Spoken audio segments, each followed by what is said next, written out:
الله أكبر الله أكبر الله أكبر الله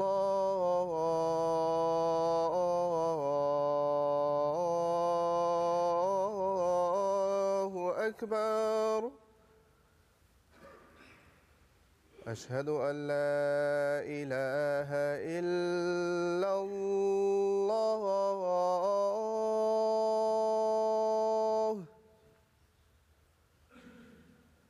أشهد أن لا إله إلا الله.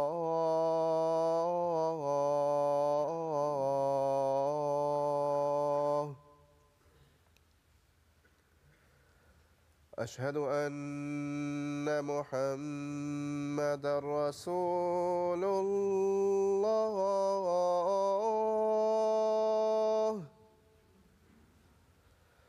أشهد أن محمدًا رسول الله.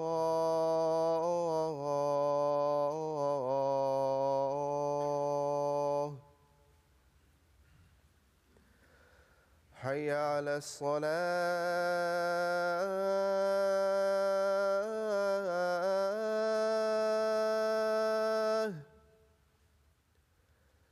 حي على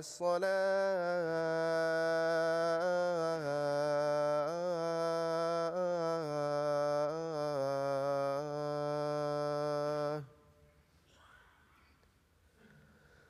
حي على الفلاح.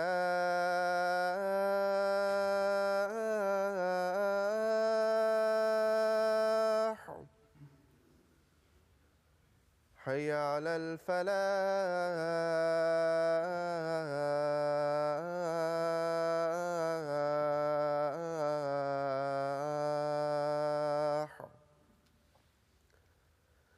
الله أكبر الله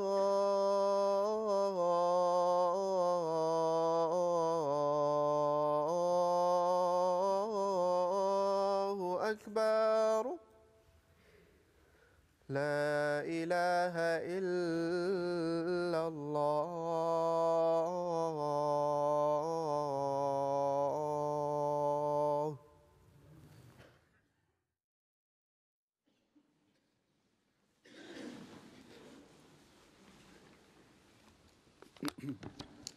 السلام عليكم ورحمة الله.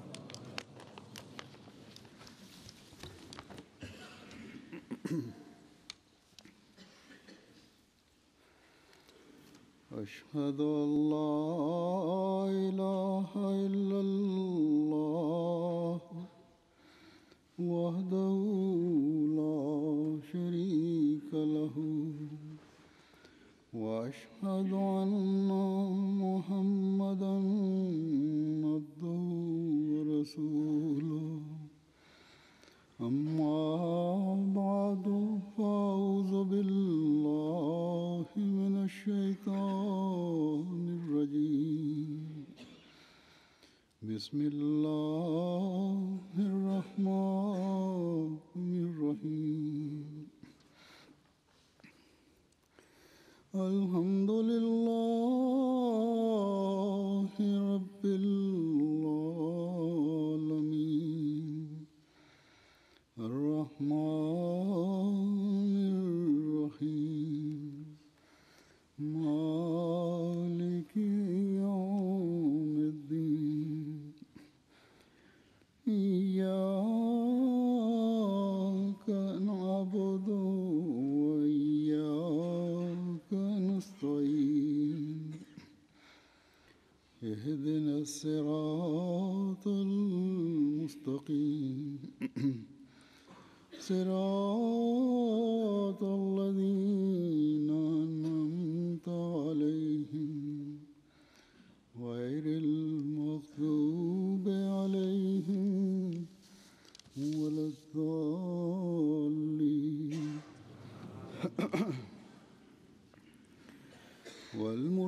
والمرسلات عرفا فالعاصفات عصفا والنار فالناشرات نشرا فالفارقات فرقا فالملقيات ذكرا نذرا ونذرا إنما توعدون لواقع فإذا النجوم طمست وإذا السماء فرجت وإذا الجبال نصفت وإذا الرسل أقتت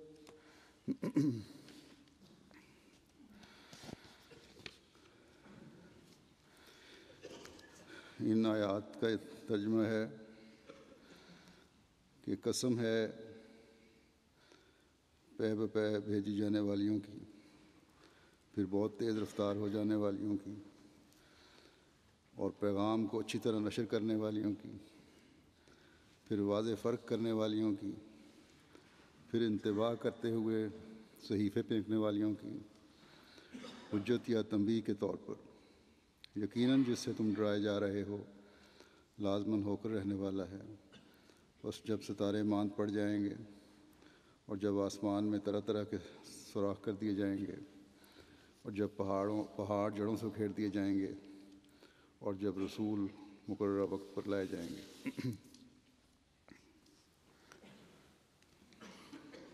ان آیات میں جہاں حضرت صلی اللہ علیہ وسلم کے زمانے اور آپ کے صحابہ کے ذریعے اسلام کے پھیلنے کی خبر ہے،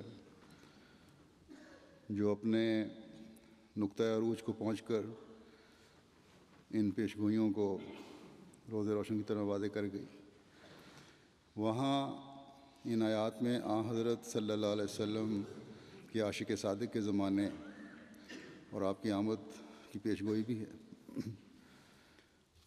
جب صحابہ والا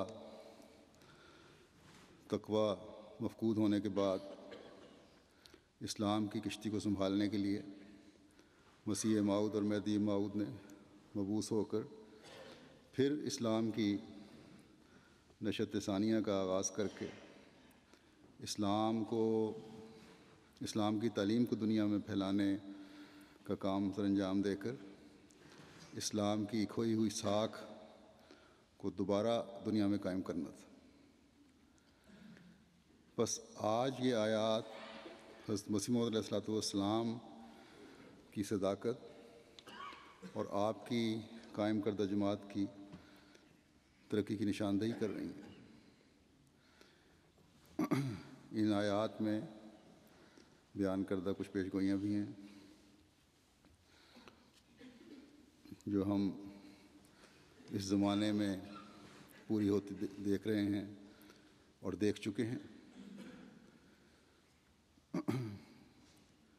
اور باقی انشاءاللہ پوری ہونے والی ہیں، وہ بھی دیکھیں گے۔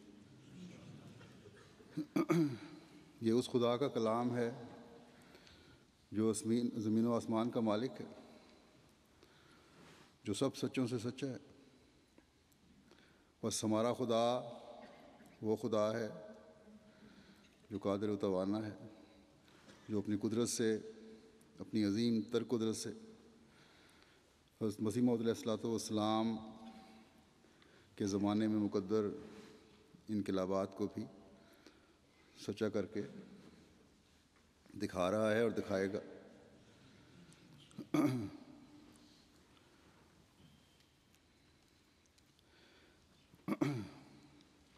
اگر ضرورت ہے تو اس بات کی کہ ہم اس انقلاب کا حصہ بننے کے لیے، ان نعمتوں سے حصہ لینے کے لیے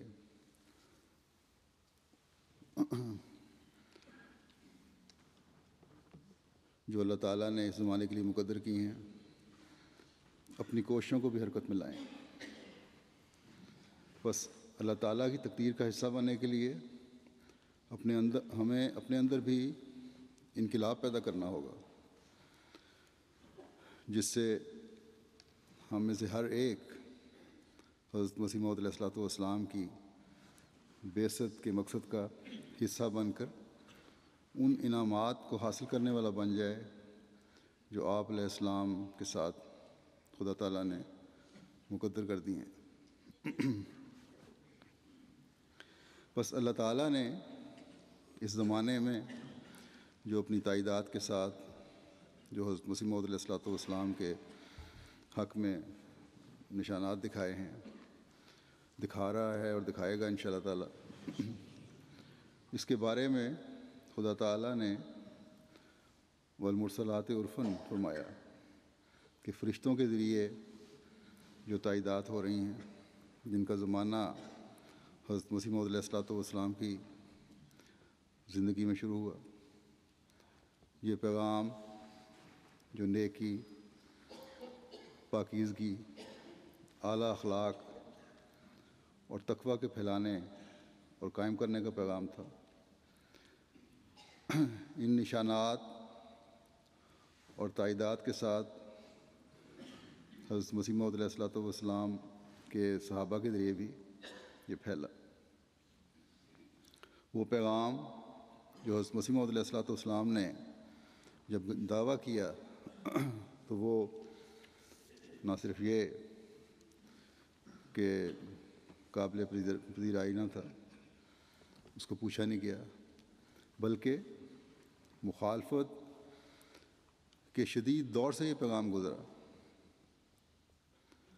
مخالفتوں کے طوفان کھڑے کیے گئے، لیکن اللہ تعالیٰ کے پے در پے نشانات اور حضرت مسیح موعود علیہ السلام کے دلائل اور براہین جو خود خدا تعالیٰ کے نشان کا درجہ رکھتے تھے،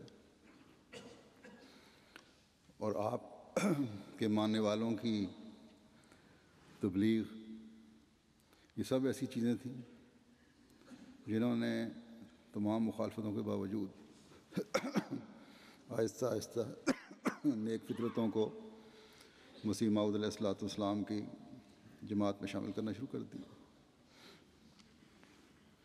اور آپ کی زندگی میں جماعت لاکھوں کی تعداد تک پہنچ گئی۔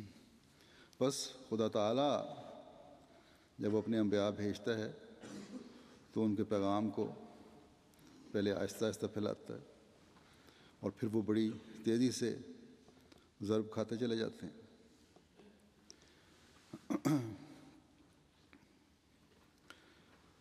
پہلے پیغام پہنچانے کے وسائل اور ذرائع کم ہوتے ہیں، اور پھر آہستہ آہستہ جس تقدیر کو کرنے کا اللہ تعالیٰ کا فیصلہ ہوتا ہے، اس کے لیے اللہ تعالیٰ ان وسائل اور ذرائع میں بھی اضافہ اور تیزی پیدا فرما دیتا ہے۔